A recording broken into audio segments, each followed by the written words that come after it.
obviously the floods in Central Texas that now have to be dealt with, and then also the pressure from Washington to do redistricting. The response to the flood is probably going to be the easiest part of the 30-day session, but then they're going to go to the THC fight, which is likely going to be a big fight. Let's touch on that first. Governor Abbott didn't outright say he wants this banned. That's right. He clearly wants some restrictions, but restrictions on a smaller scope than what the lieutenant governor envisions.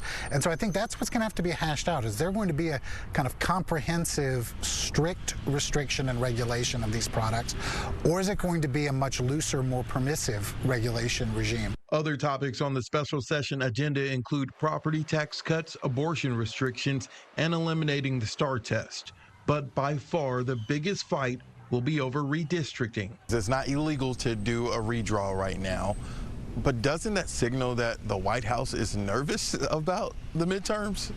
I think it definitely signals that the White House and the Republican leadership on Capitol Hill are nervous about the midterms. And why wouldn't they be? I mean, they have a tiny majority. We know that the president's party typically doesn't do well in midterm elections, so they're at real risk of losing their majority on Capitol Hill. With the emotional, sensitive, charged flood disaster response that has to happen, the THC fight, is it even possible that Democrats will be able to break quorum just for the redistricting part? Kind of depends on what order they consider these things in. I mean, that's a strategic calculus. If I were the Republican leadership in Austin, I would put redistricting first. Because if you have the flood relief stuff out of the way, then Democrats will feel like, well, we took care of that. We can leave, right? We can have more luxury to do a sort of quorum break.